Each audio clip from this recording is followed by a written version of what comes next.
Idiot noise brick. Who is it for? Who did they make this for? It's basically just an Android tablet that has had all of the useful functionality entirely stripped away. And everybody's going, oh, isn't it lovely? Look how lovely it is. And I get it, it's got its value, it is very pretty, it does have She That Should Not Be Named in it. That is kind of the point. Yeah, it's a nice enough speaker. But I'm trying to actually do you a favour, so if you're slamming me in the comments already going, I hate this guy, I love this thing, please stop it. I'm trying to help you out. Amazon have been ignoring you and me right the way back to 2017. When they first released this thing, people said it doesn't do this, it doesn't do that, it should do this, it should do that. And all of the things that were wrong with the first one are still wrong with this one. That's not good enough. So here is a video to outline all of the things that are not good enough in the hope that Amazon will fix it. If you want to do yourself a favour, instead of giving me a thumbs down and going, stop it, stop dissing that thing that I like, give it a thumbs up and share the hell out of it because these things need to be fixed. Let's get the good things out of the way first. Its speaker isn't horrible. Skype works. That's not it, obviously. It's got this nice flappy button. This flappy button hides the camera if you're into the whole privacy thing, which is an absolutely ingenious idea that not everybody has thought of. Google. Then there is the fact that it looks beautiful on my bedside table. This is a beautifully designed product, and I'm really, really pleased with the way it looks. Then there is the speaker. If you're into monaural sound, which I'm not, because I don't live in the 1940s and I prefer a stereo pair of speakers. If you're into monaural sound, it sounds fine. It's got a really nice, warm, pleasing bass tone to it, and I like it a lot. That, unfortunately, is where the niceties end. Look, a tiny telly. What do I want to watch on my tiny telly? I want to watch three things. I want to watch Amazon Prime Video, I want to watch YouTube, and I want to watch Netflix. So, let's focus on the first one, Amazon Prime Video. You would think they would have nailed this. So, if I want to watch something that is free, or I've already bought, it works. Hooray! If I want to watch something that is not free, it tells me to get out my phone, or go on my computer and pay for it. There's a screen connected to the internet right here in my hands. Why on earth can I not pay for it here? I am going to lose my mind.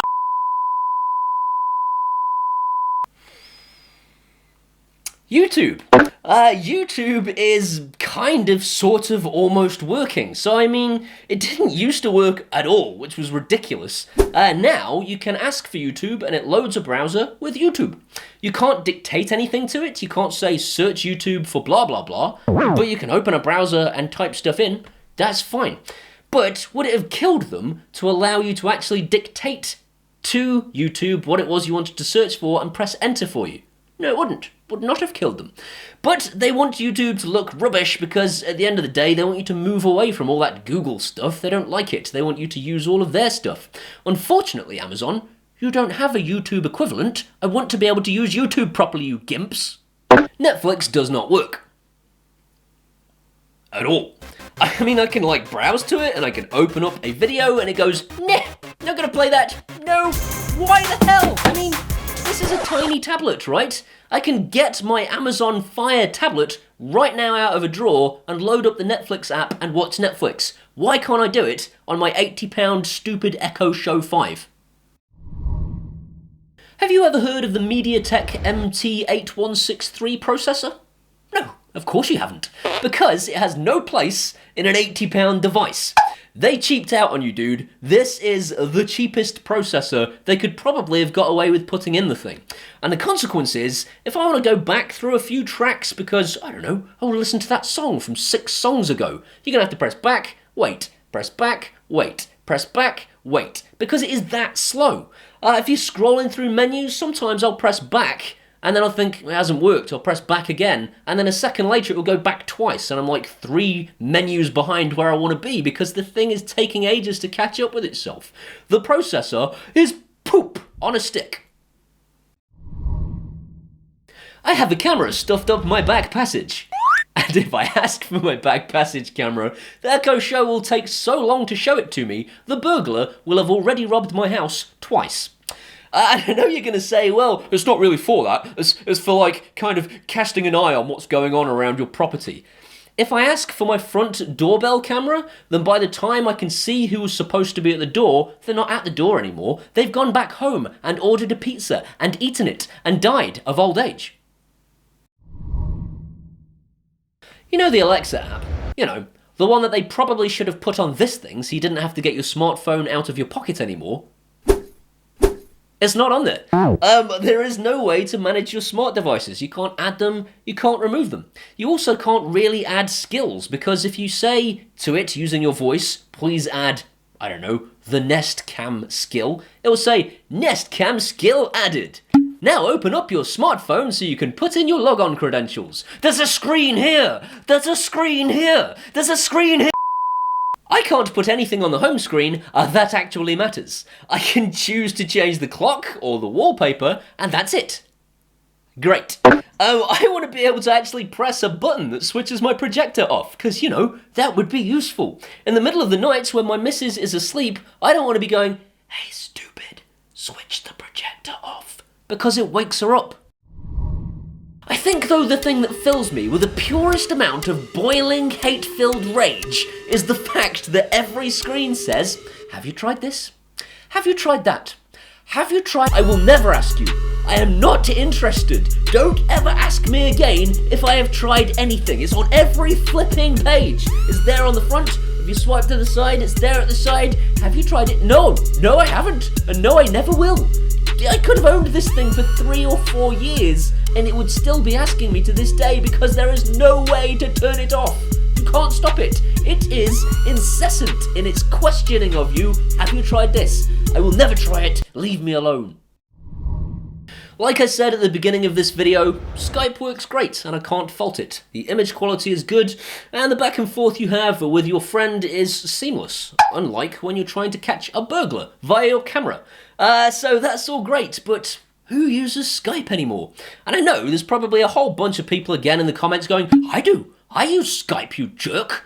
And that's fine, but I honestly don't know anybody that still does. I use WhatsApp, and everybody that I know uses WhatsApp. So, let me think. What could I use to make a call via WhatsApp using video? Oh, that's right, my Amazon Fire tablet. If it works on my Amazon Fire tablet, why does it not work on my £80 Echo Show 5? I could go on and on. Maybe I will. This is the last one, I promise.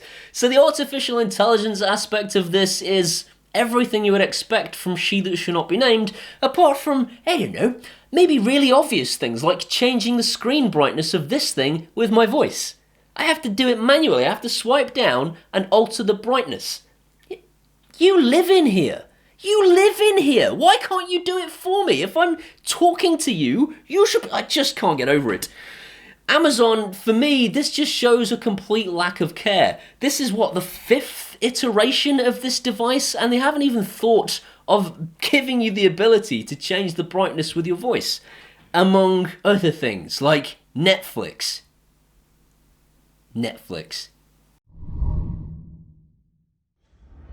That's it, no more No more complaining from me, that's the end of the episode. If you have enjoyed it, it will do me a big favour if you give me a thumbs up, because it tells YouTube's algorithm more people should see that video. If you want to bash me in the comments, please do so, because that also tells YouTube's algorithm more people should come and argue with Paul on that video.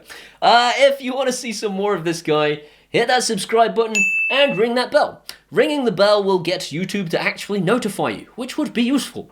You can come and hang out with me at the usual Twitters and Facebooks and social medias and those sorts of things. And if you want to really help me out, like these amazing people here, these are my patrons and they make this video a possibility. If you do that stuff, I will love you from the bottom of my heart forever.